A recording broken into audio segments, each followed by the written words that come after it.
Welcome into the Buffa's Buffet podcast. I'm Dan Buffa, your host, probably the only host, unless my dog Leroy ever gets in here and joins me with his speechless, thousand-mile stare wisdom.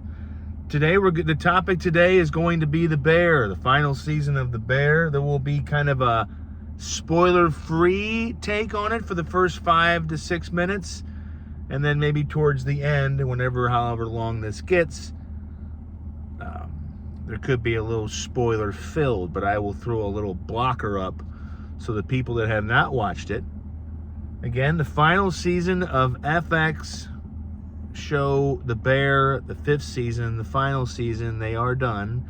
I do believe it. I mean, it's never say never, but I would say like 95.5, like 95% chance they're done. Could they come back in a year or two if the stars of the show haven't blown up into the stratosphere? Maybe. But I did watch it all. It premiered last Thursday, a week ago. It was 8 episodes. It was easy to binge because the first like 2 or 3 episodes were like 20, 24 minutes, like almost half an hour style episodes. And they got a little bit longer. Then the final 2 were like 52 minutes and then an hour and 2 minutes. So they kind of amped it up as they went along. The general review, and of course the title is going to be Things to Know About the Bear's final season, because, you know, to get people to click, even if you carve up a good headline, if you say everything in the headline as a writer, you know, people might just not click. Short attention spans, 85,000 other things to click on, a TikTok, an Instagram. Are they really going to want to listen to the whole pod or watch the whole video? So, but the general idea is that it started out kind of like season 3 and 4, kind of intense. Setting up the general plot line of the final season is that they are down to the last day, where the last day or two of service where they are just out of money. Uncle Jimmy, played by the great Oliver Platt, we'll get into him in a little bit. He funded them, but there's something happening with his money, and they had that deadline, that clock that sat in the kitchen, and it is now down to 0 when the 5th and final season begins. So they have to have an incredible service, and that's what the whole season is kind of built around. They run into all kinds of issues. There's flooding going on in Chicago, power's going out, supplies are low in the kitchen because they're being cut off because they can't make their payment. But so they all kind of rally together. Now, if you've seen season 4, this is no spoiler, that came out last year, folks. At the very end of it, Carmen, played by the great Jeremy Allen White, informed Sydney, played by Ayo Edebiri. I hope I'm saying her name right. And if I'm not, and that lovely actress sees this, man, I'll do better next time. My whole job as a human being is to do better tomorrow. But today we just got a deal. Sydney tells Carm that, hey, did you sign the new owner's agreement of the percentage of what the restaurant belongs to, 25%, 20%. And that's where Carmy tells her that I'm not on it at all, because he is leaving the restaurant. Now, if you're thinking the final season doesn't involve, don't go so far. He's not leaving immediately. He's going to try to help them save the restaurant, keep it on its toes. And the final season really is all about, can they keep the restaurant afloat? Where are these people going to go next? Where is Carm going to go next? Where is Sydney, Tina, Marcus, Luca, Ibra? Last season, which the 4th season had the great and the late Rob Reiner as the guy that was helping Ibra possibly open up or fund a whole other side operation of a spin-off, you would say, of the original Beef, and just have a little beef sandwich window. So while they're doing the decadent, fancy Michelin star kind of style thing with the new Bear restaurant, Ibra had this great idea to make a lot of money without a lot of overhead. And so while Rob Reiner's not in the final season, that's kind of Ibra's entire arc, is trying to convince, or thinking he has to convince Carmy about, hey, let me use the Bear name, the original Beef, to do that side operation. So, and there's, Jamie Lee Curtis is back. I mean, as far as Mr. Bernthal, I mean, I don't want to, I mean, there's not really a bunch of, I will say this, there isn't a wow cameo in season 5. The people that you have seen in previous seasons in the family do show up. John Mahoney and Bob Odenkirk. Now, how much they show up for, you're going to have to watch and find out. But the show starts out, I mean, the first 2 episodes, a lot of intense. They're trying to figure out what they need to do. Can they possibly pull off this incredible service and keep the bear around? But to get into it, the things to know about this final season, the first thing is Jeremy Allen White as Carm is just, he's an incredible actor. I mean, to see him go from playing Lip on Shameless, where I think we all knew that, man, William H. Macy and Emmy Rossum are good, but man, this guy, in that show, he was great, but you just kept thinking, he's going to get his own show. He's going to get his own something. And he's going to be in the follow-up to The Social Network, being directed by Aaron Sorkin. It's coming out later this year. He's going to be in that. And that kind of explains why I think partially the show is ending. But he's just an incredible actor, and I will admit that he has kind of more of a supporting. It's more of an ensemble presentation, kind of like that's how it's always been. I've always thought that he's kind of like the Don Draper of this show, where if you had to forcibly say who is the star of Mad Men, you would say it's Don John, but you would say it's John Hamm. And if you had to really say who's the star of The Bear, you'd say Jeremy Allen White. But the secret sauce is that it's more of an ensemble. Everybody gets kind of a part of the play. But he's really good. And we see Carmy kind of go through some stuff. He's kind of holding something kind of close to his chest throughout the whole season that I'll let you find out. Could have to do with his future. Could have to do with something. And you don't really know. And I mean, you don't know what he's going to do after The Bear. Theoretically, what's he going to move on to? You don't know that until the final 15 minutes of the 8th and final episode of the series. So they keep it pretty close to the chest because the idea is the Bear restaurant, and can they keep it going? But he's great. I mean, it's just from the stabbing blue eyes that he has. That guy has some blue eyes, man. They're like Leonardo DiCaprio globes, man. They even, as me, a straight male, looking at him going, I'll tell you what, man, if I was a chick, I'd be in fucking trouble. This guy just stares right through you. But he's also just an incredible actor. He's taken this guy to the depths of showing us a very talented and gifted chef who maybe is not in love with his craft anymore. Because what we are given at birth, we're all given some good gifts, and sometimes it takes us a while to find them, sometimes to make them be realized, but we get them. And the idea of Carmen for the whole series is that, does he really want to do this as the great Sugar, played by Natalie, played by Abby Elliott, who I am developing quite the crush on now that the show is over. I just love Sugar. If there's a kind of woman that I like in life, it's that tough, hard to get lady, because Sugar, poor Pete, and I'm the actor who plays the great Pete on this show. His name is fleeting me. I don't have it, but you could tell that guy had to break down some walls to make Sugar be his. And even she has told Carmy, and everybody's told him, like, hey, you don't owe this place anything. But he thinks he owes it because of his love for his brother Mike, played by the great Jon Bernthal. But this season is starting to show him that maybe he can play a part but not be the leader. And there's some really good scenes with him and Sydney in this season. But another thing to know is that, Ayo, I feel like I'm just shredding her name. She's great. Sydney's the complex character.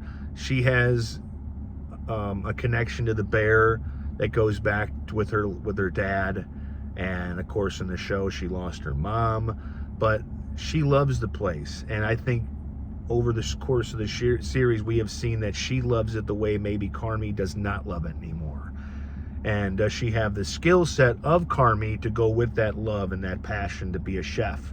Because what I found fascinating about this season and the whole show is that, being a chef, it's a lower grade or a different but kind of similar idea being when you're a doctor or when you're a nurse, or you just kind of you do something for one shift and you got to nail it and do it so delicately and so on, and then you got to do it all again the next service, the next day, the next time you work.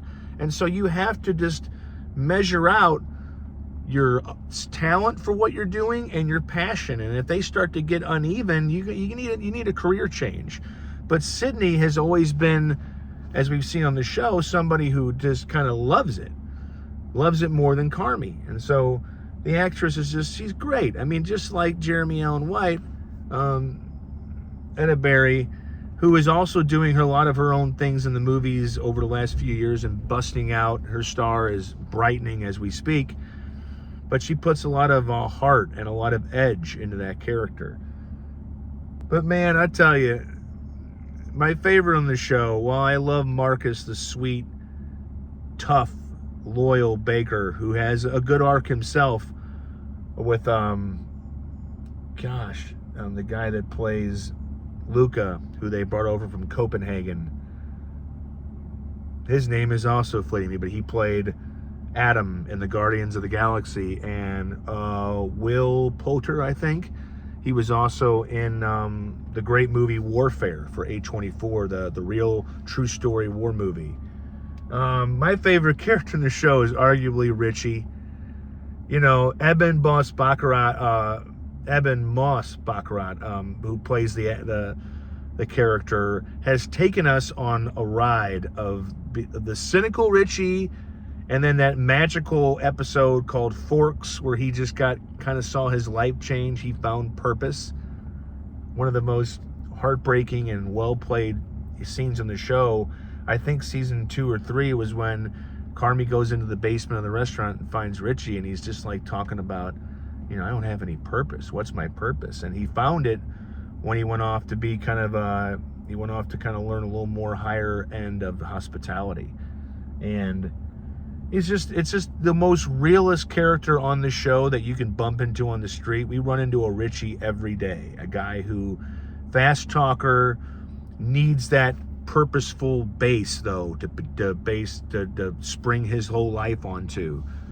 Being divorced, having the daughter, needing something to guide him. His best friend at the beginning of the show takes his own life, and so he is kind of spiraling out, and Eben, who is just a really good actor, has taken us on this wonderful journey of taking this guy from being a cynical guy to being a very poised and heartfelt, a guy who's giving a pep talk at the end of this final season to his crew, and about, believing in each other and the power of family.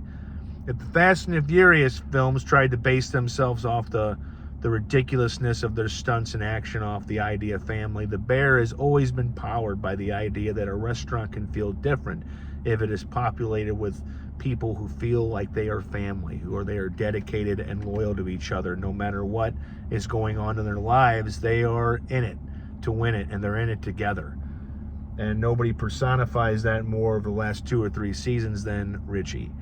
So that's a thing to know, that he gets a nice arc. And there's a little romantic. If you've watched the 3rd, the 4th season, you know who it could be with, and the way they play that out up until the final scene and shot of the show is that romantic interest that plays out for Richie, because you're just rooting for him. He needs a win. But something else to really know, I think one of the best parts of the final season is this whole season kind of good. I think there were parts that they were kind of trying to tie a knot, or maybe it needed to expand a little bit more, but they didn't have time. But the character moments, like, it can get frenzied, it can get intense, and it can get like crazy, but then they'll have a great character moment between, Natalie and Carm, or Sydney and Carm, or, Oliver Platt, who is just incredible, just like Jamie Lee Curtis is as Donna. Oliver Platt, nobody can shoot more insults that relates to one's dick than Uncle Jimmy on The Bear. I think in the final season he has 3 or 4 lines that just go, I am going to punch you in the dick, or I am going to do this. And it's just because he funded the restaurant, and he sees money just being pulled away and burned literally in front of him through the cost of owning a restaurant. I got to pump this air up a little bit. Trying to have the air conditioning on to where I'm not melting, but you're not hearing it. Like I'm recording this in a wind tunnel. Well, the bear, hold on as I blow to the left, blow to the right. So I'm trying to manage that. But a character moment between Jimmy and Carm near the end of the season on a little bench in the back lot of the restaurant, or just the little scenes between Richie and Carm and the walk-in freezer. And, you know, everybody has a moment where they get to lock up. I don't think anything is left hanging in the wind as far as a subplot or something you might want to know. Everybody kind of gets not a neat bow tied onto their character at the very end of the show, but everybody is addressed. Tina, just an incredible performance. I want to say off the top of my head, Lisa Zoyas, because her husband on the show, played by David Zoyas, who people know from Dexter, they're a real life couple. So they play a couple on The Bear. It's not too hard. They're not having to act. They're a couple in real life. And I've always thought that's a sweet little subplot of the whole show. But Tina is great because you've seen her go from a hardcore member of the original Beef, somebody who kind of slung around words like Richie, maybe didn't think that she was capable of doing something, and who was hard on Sydney. And now they are this close, Sydney and Tina. And they're going to be that close for the foreseeable future, as you will find out. One way or another, if the restaurant survives or if they go somewhere else. And that's just kind of a great subplot that's realized. Everybody on the show, the show has always been powered by showing an unprecedented, authentic portrayal of a working kitchen, excellent writing, and really, really terrific acting. Those are the 3 powers of the show that really put it on a different level. And every character kind of gets their own kind of way. Natalie, a.k.a. Sugar, played by the great Abby Elliott, who I just want to give a hug sometimes too, because she's so stressed, and who I have a marginable crush on. It's just, man, it's just something about her, man. You know, I mean, it's just when, you know, hard, maybe tough to crack woman who I think Natalie, aka Sugar, is just, it's the kind of woman I've kind of flocked to. It's not healthy, you know. Maybe somebody who likes punishment would go after it, but she gets a great arc on the show. She's somebody who has a love-hate relationship with the Bear, the restaurant. She has the craziness of her brothers, you know, Carmy and Mike. And then she has the dedication that it requires and the energy that it takes. But she also, like Carmy, cannot move away from it. And is that restaurant something she wants to keep in her life, or is it not? Kind of like, you know, Carmen, who kind of asked himself the same question. But the final episode is great. I think the final 2 episodes are the best of the season. Some of the best in the show. They always save the last 1 or 2, the good 1-2 punch for the final thing, but it lands on its feet, and it's a very good season. And again, especially the way it ends, they do a good job of, you know, dotting the I's, crossing the T's, sending these characters on their journey. Now, as we hit the 20-minute mark, holy moly, we've been talking. Here's a few things, spoilers. So if you want to just dive out now and come back later and watch it, because I will be checking. No, I can't check. You click on the video, that's all I can really tell. If you watch the whole thing, I have no idea. And if you didn't, I understand. I'm literally recording this in a hot truck. But staying hydrated like any podcast host should. In the end of the show, Carm, in a move that I kind of saw not really coming, but it makes sense, he goes and starts out at an architectural firm. And Bonnie Hunt, there's a cameo. She's got one scene. The great Bonnie Hunt shows up. Sydney, as you will come to find out, that the Bear not really surviving. They're kind of more on a day-to-day, week-to-week basis. As you see over the final season, she kind of becomes, the head chef of the Bear, and Tina becomes her CDC. And Luca goes back to Copenhagen, and Marcus remains on. Marcus, of course, winning that Best New Chef award and getting that notoriety. Richie is, of course, going to be remaining the head host, the head talker of the Bear, but he also gets invited by a couple who had their wedding at the Bear in the previous seasons. He gets invited to do a hospitality seminar in Japan, which is kind of cool. It's a big deal for what he's trying to do and become. Trying to think. Natalie Sugar stays on with the restaurant. She figures out that this is the first time that she really wants to do it. She wants to be a part of this. She's never really known if she wants it, doesn't want it, but she does want it. So she hangs on and does that. And man, watch the show and find out the rest. I think for people that wanted this thing to wrap up, I think it wraps it up pretty well, about as good as it could have, while keeping people guessing and doing it in kind of a fun way and a very heartfelt way. The show's never really skimped on heart and intensity, and you get both in the final season. And the reason everything is kind of moving on is same for the characters in the show. People move on to different things. Jeremy Allen White just played Bruce Springsteen. He's going to be in the Social Network sequel. Ayo Edeberry, she's in a lot of movies. Eben, who plays Richie, is in a Fantastic Four. Marcus was in Project Hail Mary with Ryan Gosling, so he's going to start getting film roles. I know we're going to see Tina in the movies.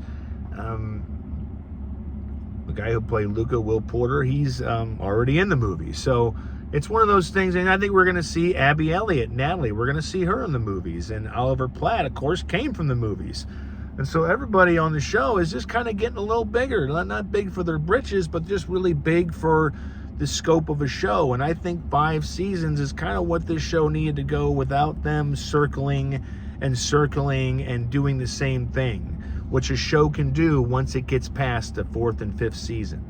It's like 4, 5, 6. You go more than that, and I think you have circled a lot of things the same way. Like Ray Donovan went 8 seasons, and I know we got a good Ray Donovan movie to tie things up, but I don't think they needed all those seasons. My favorite show, Banshee, another show named Kingdom.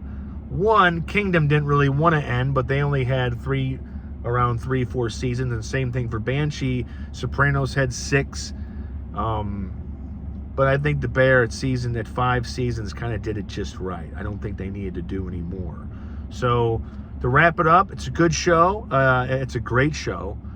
It's one of it's now the restaurant show, but it's also a cornerstone of great writing and great directing. Christopher Storer, the writer, the creator, the director of at least the finales, but the guy who brought it all to us. Can't wait to see what he does next. It's a one-of-a-kind show, and it's not a fucking comedy, awards people. It's not. I mean, there's some funny parts to it, but it's not a comedy. The same way Golden Globes of The Martian was not a comedy, just because Matt Damon made some jokes in the movie. So 5th season of The Bear, big thumbs up. It does what it needs to, and it adds a lot of heart and good heartfelt character moments. Dan Buffa, I am going to get back into the plumbing supply warehouse and finish up the last day before a long weekend after a crazy hot week. It's basically sweating for a living. Even when I'm not moving in that warehouse, I'm sweating. But thanks for watching, thanks for listening, and thanks for, if you do, perusing around the site. There's a bunch to read, a bunch to watch, a bunch to listen to, and if you do, I appreciate it, because podcasters, writers, we don't really exist without our audience. So I appreciate it. And have a good one. And damn it, be a good person.